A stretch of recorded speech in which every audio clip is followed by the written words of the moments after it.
I'm pleased to have this chance to welcome you to the most exciting sales organization in American business today. I'm sure you sense, as I do, what's exciting about our being together. Principally, it's the opportunity that exists in the marketplace today for our customers to employ technology to business applications as never before imagined. For you and for me, we carry a special mantle within that context. How well the opportunity is realized by our customers, by ourselves as an organization, and by you and me as individuals depends a great deal upon how well we do as a team, how well we understand each other's roles, how well we complement each other in representing the opportunity to our customers and to helping our customers make key decisions the right way.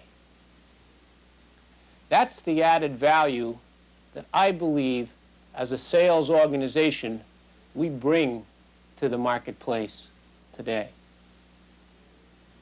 To share better insight into the context of roles, team players, and teamwork, we asked some outstanding members of the Council of Leaders in the Management Forum to spend some time with Arch McGill to share their observations and to discuss how critical the team concept is and what it means to them as representatives of key roles in the sales and sales support process. I'd like you now to observe that discussion. The participants were Arch McGill, Vice President, Business Marketing; Tom Ayers, AEIC; Carmen Cassell, CSR BS1; Ann Obey, AEIC; and Jerry Lee, CSR BS1. In addition to this meeting with Arch McGill, the participants met alone to continue the discussion. This program contains excerpts from both of those meetings. Let's just for a moment talk a little bit about what is teamwork. What does teamwork mean in a business environment? Why is it important? Why is it necessary? Just in general, what is it?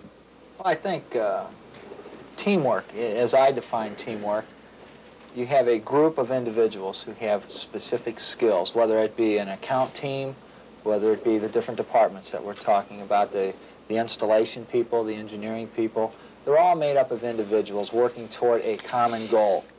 That goal, in my opinion, should be a fair rate of return for the corporation through intelligent business problem solving.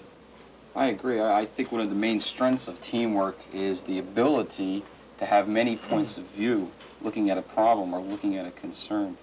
I think it stops the tunnel vision that one individual might get and allows for input from many people so that you get a wider spectrum and you can focus in on the correct solution instead of just a solution.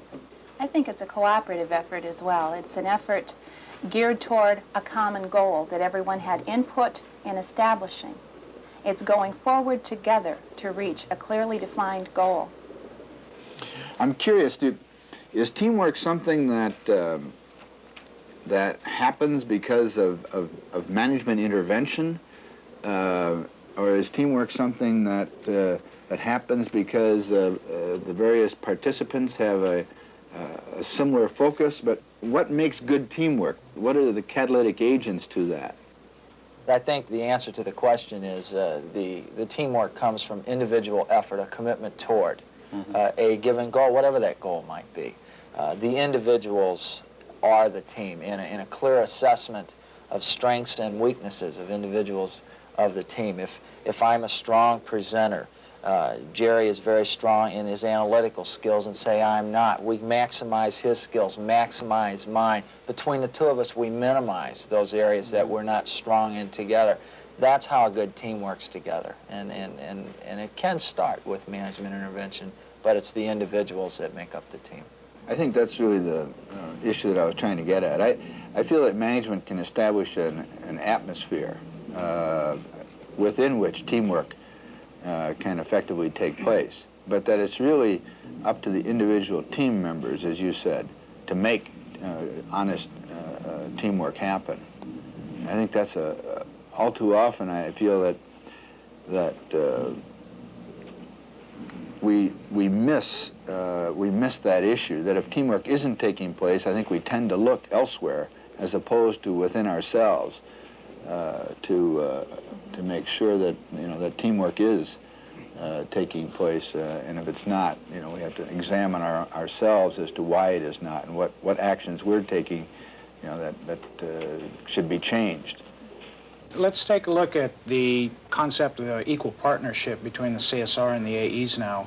We're kind of evolving into a situation now where on the team that we do have more of an equal partnership rather than the CSR being more of a technical support type. To some, equal partnership may mean that the account executive is no longer the team leader. To others, it may mean we're equal partners in the sales arena, but we still have to have a team leader. And I think if we're going to define that, we have to make sure that we're talking equal partners in the sales arena. In other words, we're both equally interested in the outcome of the presentation. We're both equally interested in the technical aspects of the preparation. But I think that the account executive still has to emerge as the team leader. Because of the way the structure of the marketing department is and the way it's going to be in the future, the AE obviously is that choice to be positioned as the team leader and to decide, what to do on certain accounts. Obviously, the equal partnership comes in that the AEs and the CSRs discuss the account and discuss before any decisions are reached what they want to do with that account. And the AE takes the CSR's input as equal to his own input. The AE is recognized as the industry consultant. And I think that even though that team leadership prevails, it's very important in the team relationship to have recognition of the team, the entire team, all of the members in a project, and to have a mutual respect and communication between the AE, the CSR, and all levels of the team. Is it difficult, Carm and Jerry, for a CSR who has many account executives that he or she supports? Is it difficult for you to feel part of that account team? That's a good point, Tom, because the AE usually has one module, and he becomes very familiar with his accounts, hopefully. If he doesn't have a million accounts, which does happen, as we know, in certain instances, but if he has a normal module, he becomes very familiar with his accounts. He knows them.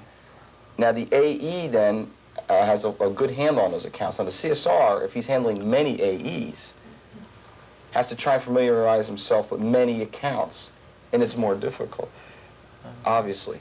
So you have to be very receptive to the AE really there being the team leader and kind of directing you on where to go, because he or she obviously knows more about their specific accounts than you, or maybe are backing up 5 or 6 AEs, can know about their individual accounts.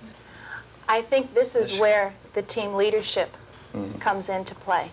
The AE being perceived as the team leader. And it's the AE's responsibility in this case, especially where resources are shared, to make wise, effective, well-researched utilization of the skills provided by the CSR. Okay, let me bring up another point here. We're talking about the team approach. We know that we're moving into more of an environment of technological expertise, et cetera, in dealing with our customers.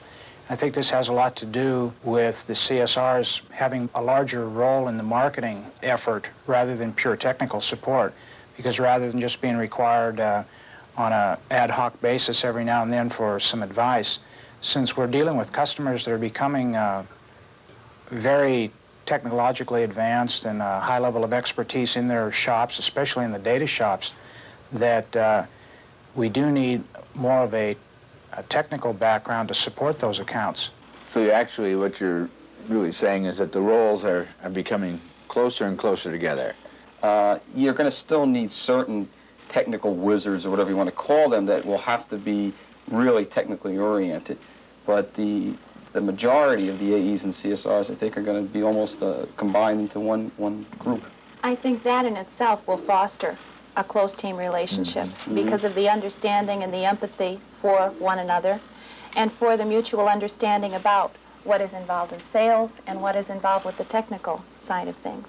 And that's why I think the CSRs have to become more sales-oriented, or are becoming more sales-oriented, just as the AEs have to become more technically oriented, because the CSRs are going to have more opportunities, I believe, in the future to close the sale and not to rely upon the AE. If he's explaining the whole system to the customer, and he's got the customer nodding and going along, I mean, it's obviously idiotic to stop and say, well, wait a minute, as far as I can go, we'll bring the AE in now to make the sale.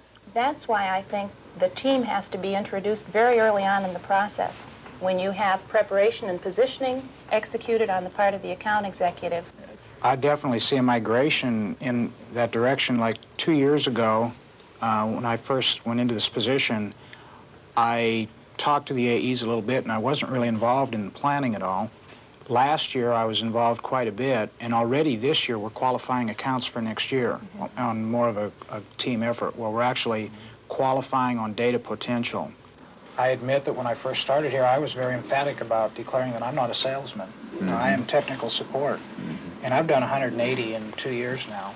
And it's turning out now that that's the exact thing that I enjoy with the customer, and it seems to be my strong point. In a true team environment, you have the equal partnership of the people, so it really doesn't matter who is doing the positioning. The idea is to generate revenue to the company and to make the sale. And if it's the CSR in certain instances that has a little better positioning, to get the AE in where he belongs, I think that has to be utilized. I know I have done that in specific accounts of mine where I have become very friendly and familiar with the DP people and the director of MIS, and he has become an ally of us and the AE, so that when the AE goes in to the financial and the other areas, he is very supportive of us through that. I think that highlights one real important aspect of teamwork, and that's flexibility. You know, we're not just going to go in hardlined and say, this is my responsibility, et cetera. We have to understand each other's strengths and weaknesses, and you have to be able to compensate for that to make the team more effective. Yep. And that's why I think that the CSR and the AE have to not be confined to individual roles, because the CSR might be positioned on certain accounts, like we spoke earlier, about being the one that is technically oriented out there and is the one that is sincerely believed. So the customer is going to buy from him, even though he is not the salesman. Sure, it might be very appropriate, depending upon the positioning with the account, to have the CSR actually make the presentation, and the account executive might, through their positioning on the account, be able to pull all of the decision-making process in there. But it might be very appropriate, because of the technical aspect of the presentation, to have the CSR give that presentation. And if you and that client create a team bond, then somewhere in the selling process, your client begins to refer to you and themselves as we. We are going to make this happen. And I think that's when you've closed the sale. We were chatting a little bit at lunch about you've been exposed to the new training program with the core curriculum, 2-track, I guess it's called. Is that what the word is? But what was your reaction to that? Because I feel that we can promote teamwork in a fundamental way by having the training be the same as in as many cases as possible, and that we would be sharing, therefore, concerns, attitudes, insights in the training program. I'm curious what your reaction is to that. I agree completely. I think it's important for the AEs and the CSRs to be able to be aware of what each other's role is in the process.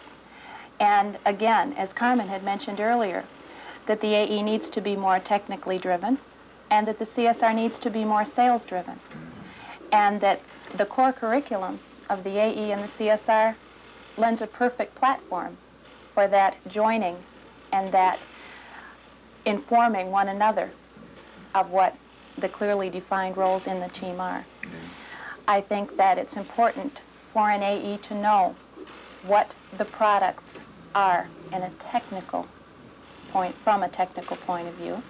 And I think it's very important for the CSR to be able to, in fact, make a sale. Have you been exposed to the core curriculum, Jerry?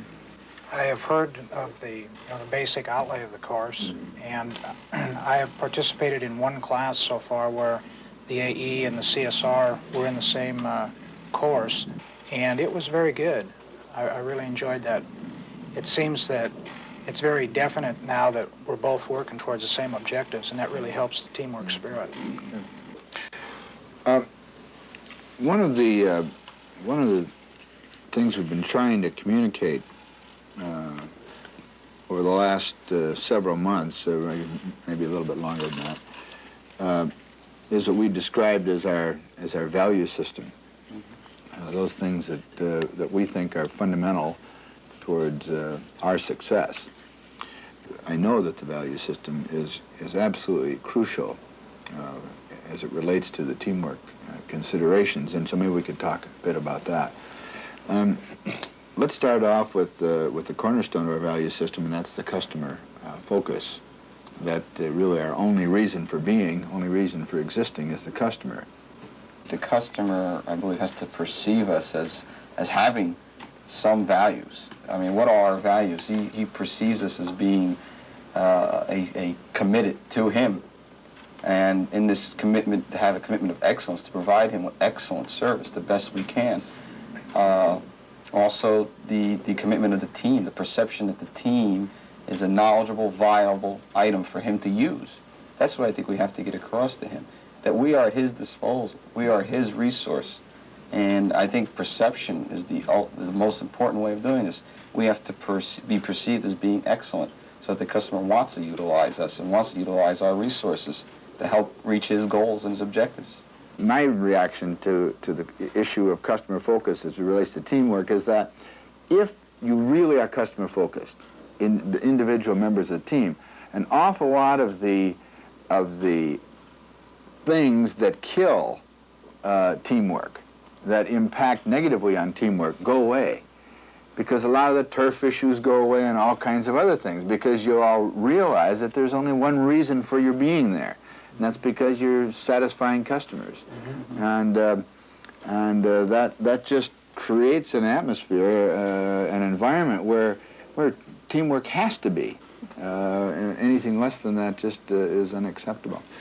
Another aspect of the value system, I think, that impacts heavily on teamwork is the whole respect for the individual, the concern for the whole person. My reflections on that would be that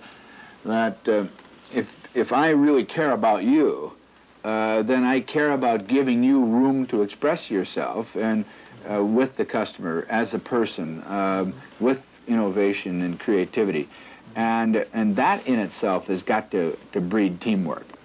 You have to be, to realize what your potential is as far as contribution to the team, and you have to have the commitment to do the best you can and provide as much support as you can, and to do the best job you can as an individual to support the team.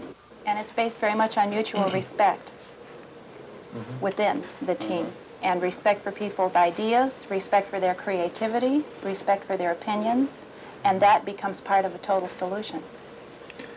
I think that respect also comes from an understanding of the mutual dependency, that neither one of you or the participating people are going to get any place unless they all do their job.